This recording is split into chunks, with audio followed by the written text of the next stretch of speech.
Olá, nós continuamos a refletir alguns temas que foram destaques na primeira Assembleia Eclesial da América Latina e Caribe.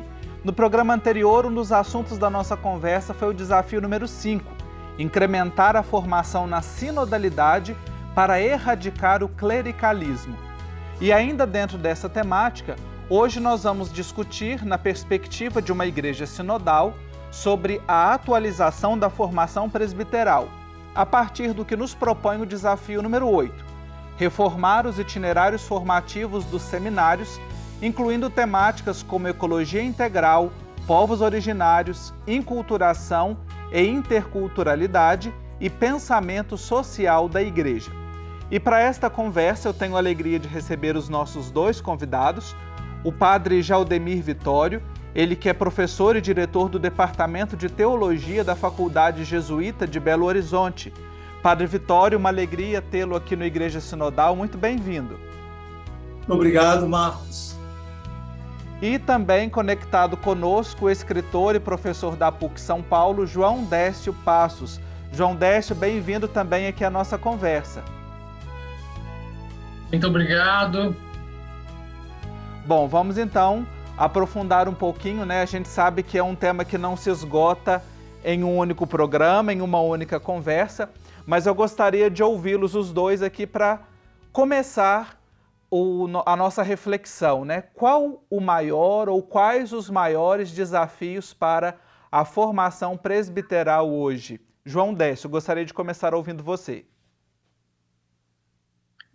Olha, por certo, os desafios são muitos, então eu não quero correr o risco de ser unicausal, né? Dizer que as coisas nascem de uma causa só, mas eu enxergo um complexo de desafios. O primeiro grande desafio é eclesial. O clero, ele nasce com o seu perfil de opções e de práticas eclesiais concretas, não cai do céu. Portanto, antes de pensar em formação do clero em específico, nós precisamos perguntar quais são as opções de igreja que uma determinada igreja particular formula, pensa de si mesma e, por conseguinte, qual o perfil de clero que nasce daí. Um outro grande desafio, com certeza, é o cultural. É o desafio da sociedade atual, da sociedade da informação, mediatizada, onde tem um determinado jeito de pensar e processar as informações e também o conhecimento. Esse tipo de sociedade, que é excelente, que nos trouxe possibilidades infinitas de conexão, de informação, como essa em que estamos agora conectados, ela tem um outro lado,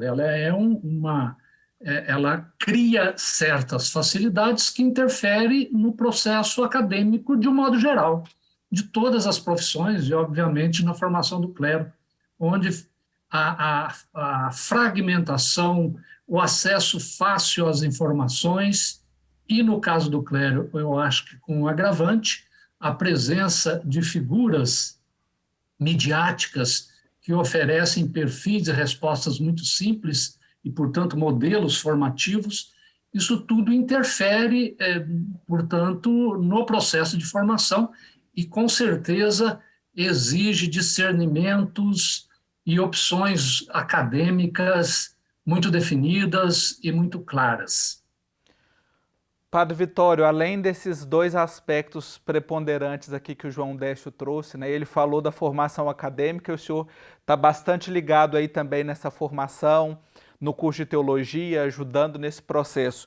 Que outro ou outros desafios o senhor traz aqui também para nos ajudar nessa compreensão? É o seguinte, eu sou professor, mas eu tenho uma outra experiência com formação de seminarista do clero diocesano, embora eu seja jesuíta. Desde 2000, eu tenho uma comunidade, uma fraternidade aqui em Belo Horizonte, onde eu recebo seminaristas de várias dioceses que vêm estudar aqui em Belo Horizonte. Eu, de certo modo, sou formador deles, então estou muito enfronhado nessa questão da formação presbiteral. Não, assim, o que eu vou dizer depende do meu modo de entender a igreja, entender a fé, entender as coisas. Porque para muitos seminaristas e muitos bispos, acho que não tem que mudar muita coisa, porque eles têm essa cabeça e está ótima a formação. Mas o que eu vejo é o seguinte, né, foi havendo um descolamento cada vez mais da igreja e dos seus ministros, daquilo que é o projeto de Jesus. Né? O que temos hoje, no meu entender, está muito longe daquilo que é o desejo de Jesus para a comunidade dos discípulos do reino. Então, o que acontece? Acontece que hoje é muito difícil de você encontrar pessoas que fecham com Jesus, né? que realmente entende o que Jesus quer para a sua igreja, para a sua comunidade, para a comunidade dos discípulos do reino. Então, é muito difícil da gente fazer uma espécie de atualização do processo formativo com esse tipo de seminarista, esse tipo de pessoas que pedem para ser padres na igreja. Por outro lado, na igreja, a forma de ver aquilo que é as condições para o candidato pedir admissão para o ministério ordenado não toca, no meu entender, em dois pontos que são fundamentais para quem quer ser ministro em qualquer nível e qualquer pessoa que seja, né? Seja homem, seja mulher, seja casado, seja solteiro. No meu entender, para ser ministro, precisa de duas coisas só. Primeiro, ser um grande cristão, um grande discípulo, uma grande discípula de Jesus. E segundo ponto, tem que ter espírito de liderança para ajudar, né, os irmãos e as irmãs nesse processo de construir a comunidade. Na medida em que a gente não encontra hoje pessoas que realmente fecham com o projeto de Jesus, mas, pelo contrário, né, abraçam coisas do mundo, né, o mundanismo, o Papa Francisco tanto denuncia, então fica difícil de encontrar pessoas que têm o pré-requisito para ser discípulo, missionário, servidor no ministério na igreja. Então, você vai encontrar narcisistas que querem se exibir, pessoas que vão se encostar na igreja e tantas outras coisas, todos esses escândalos que acontecem na igreja. Então, quando você pergunta qual é o maior desafio, eu diria, o maior desafio é de encontrar pessoas que realmente estejam em condições de abraçar o ministério ordenado, mas com a qualidade que Jesus de Nazaré pede do discípulo que queira ser ministro.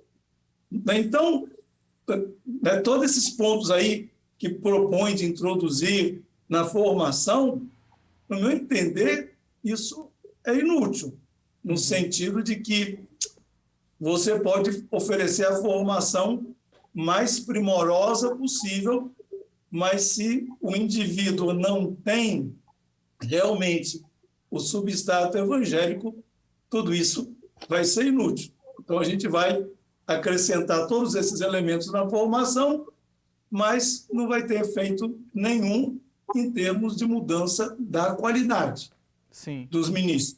Então, no meu entender, o que a gente tem, o maior desafio é de encontrar pessoas que realmente tenham as condições evangélicas para abraçar o ministério ordenado. João Décio, o Padre Vitório tocou aqui numa expressão que aparece recorrentemente nos discursos do Papa Francisco, que é o mundanismo, né? Esse mundanismo também que vai invadindo a formação presbiteral. Para a gente encerrar esse primeiro bloco aqui da nossa conversa sobre a atualização da formação presbiteral, que impactos do mundanismo que você percebe hoje na formação e também no clero? Eu penso que o principal ponto é você encarar o ministério como um poder.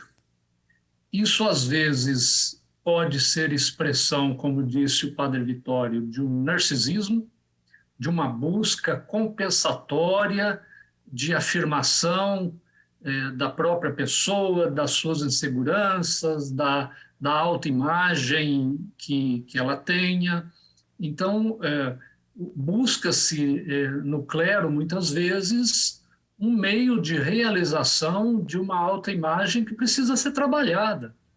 E aí entende que ser padre é ter um poder que se coloca acima da comunidade, que se coloca como um consagrado distinto ontologicamente do leigo, como se a Igreja de Jesus Cristo, como diz o Padre Vitório, não fosse, antes de tudo, uma comunhão dos iguais, dos batizados. Essa é a dignidade fundamental e os ministérios estão a serviço e nada mais. Nós estamos conversando sobre a atualização da formação presbiteral com João Décio Passos, com o jesuíta Padre Vitório.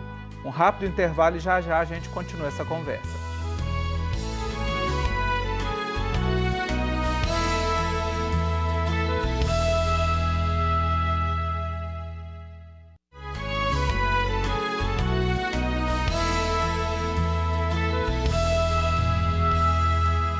Estamos de volta aqui com o nosso programa Igreja Sinodal, conversando sobre a atualização da formação presbiteral a partir dos desafios pastorais da primeira Assembleia Eclesial da América Latina e Caribe.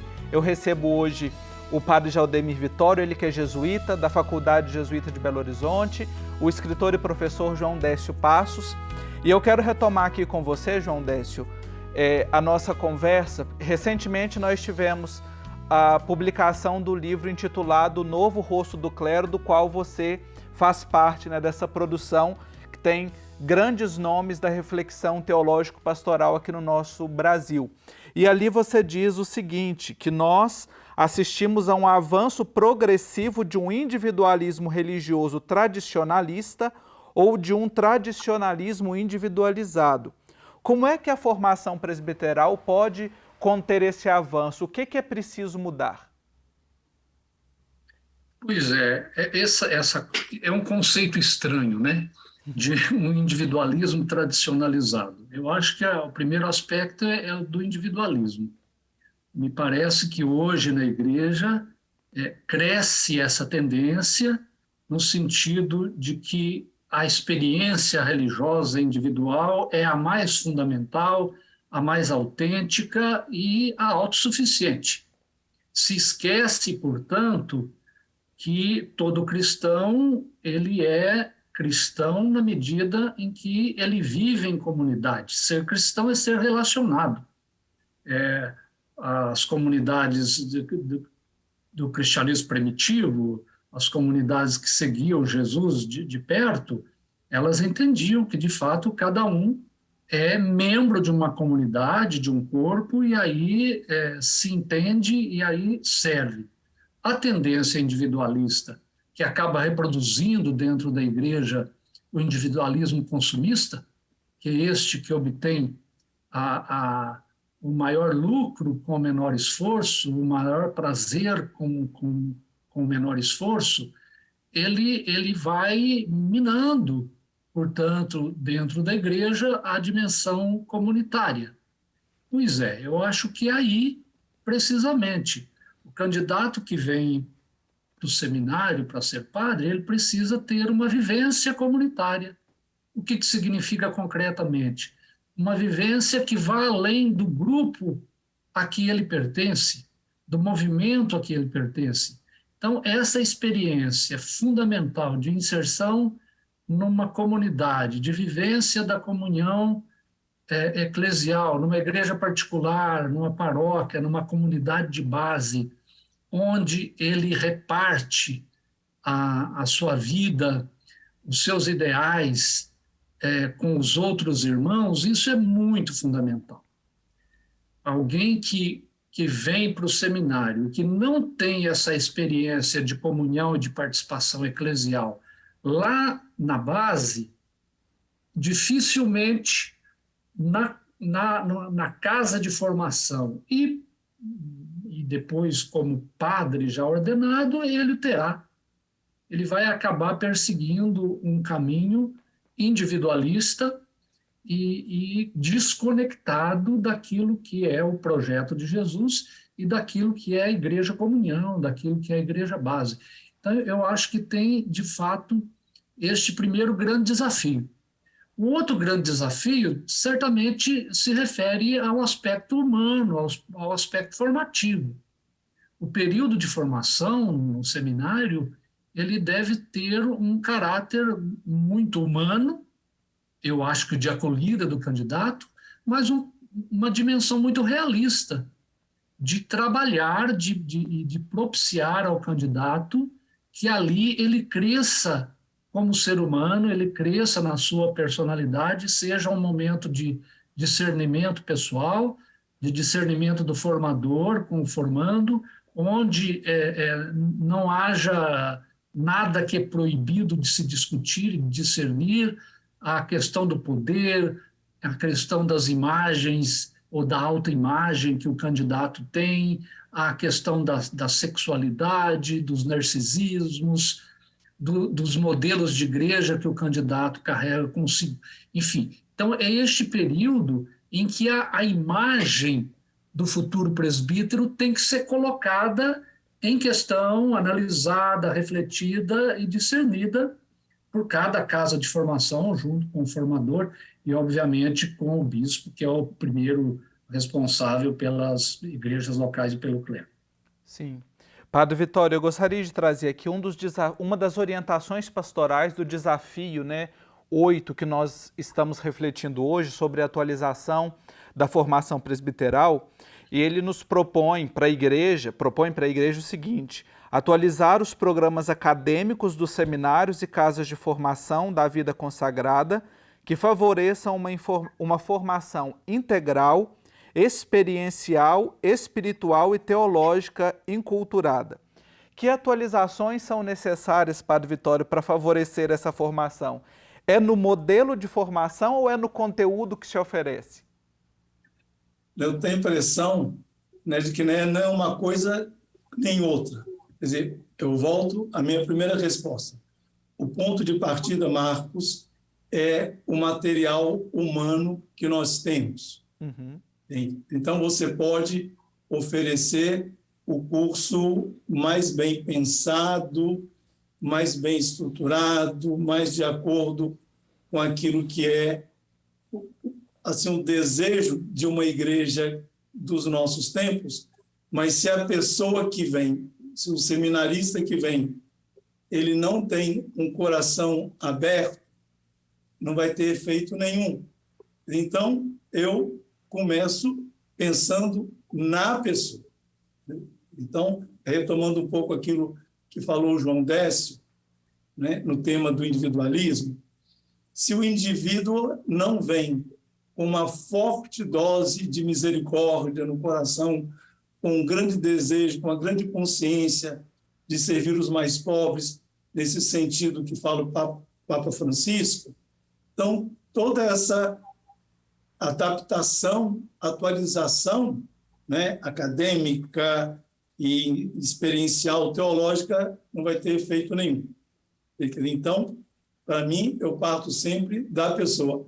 Quem vem, o que está querendo, o que está pensando, que igreja que tem na cabeça, o que pretende oferecer ao povo de Deus um ministro ordenado. Então, com essas pessoas, então, todos esses projetos acadêmicos e espirituais dão certo. A segunda coisa, se não tem formadores, as pessoas que acompanham os seminaristas, falando assim, porque o ministério ele pode ser aberto para tantas outras pessoas, que não sejam só homens, Então, depende também daquelas pessoas que estão na frente do processo.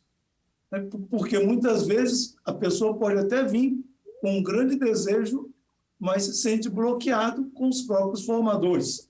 E eu, que sou orientador de seminaristas da minha casa e de outros, as histórias que eu escuto é que muitas vezes, dentro da própria casa de formação, eles não têm chance de crescer pela presença nociva de formadores. Depois, uma outra coisa que é importante a gente considerar é o próprio modelo da casa de formação. Eu tenho a impressão de que tem umas dioceses que tem uma casa de formação extremamente burguesa, descolada do povo.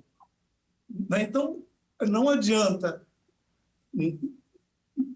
nesse tipo de ambiente, oferecer toda essa abertura para uma atualização da formação presbiteral se o próprio ambiente não colabora. Ou seja, ele escuta uma coisa na formação, mas o que é oferecido a ele é outra coisa muito distinta. E, por último, as próprias experiências pastorais que são feitas ao longo da formação. Eu tenho a impressão, daquilo que eu escuto, que muitas vezes as experiências são muito dentro da própria igreja, muito eclesiástica. Por exemplo, eu tenho um seminarista que mora comigo, que diz: padre, até hoje, o que eu fiz de experiência pastoral foi formação de coroinha. Formação de coroinha não prepara ministro para a igreja. Entende? Ou seja, se a pessoa, já nesse processo formativo, não encontra, em termos existenciais, espirituais, aquilo que está buscando, né? Então, depois, quando ele for padre, certamente não vai corresponder àquilo que se espera de um presbítero em pleno século XXI, com todos os desafios que a gente enfrenta. De maneira que eu penso que esses programas acadêmicos, eles são excelentes, são bons, mas têm pré-requisitos para que sejam efetivos. Nós conversamos hoje sobre a atualização da formação presbiteral, um olhar para a realidade que nos desafia, nos interpela, mas também prospectivamente o que é possível e preciso mudar também para uma boa vivência ministerial nesta igreja sinodal. Eu quero agradecer ao jesuíta, padre Jaldemir Vitório, pelas reflexões e a ajuda nessa compreensão. Obrigado, padre Vitório. Muito obrigado. Também agradeço ao escritor, professor João Décio Passos aqui pela reflexão e contribuição no programa de hoje. Obrigado, João. Um abraço, muito obrigado.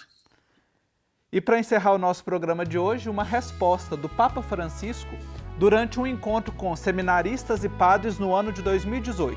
O seminarista francês perguntou o seguinte ao Papa: como manter unido o ministério de presbítero com a humildade de sentir-se discípulo e missionário?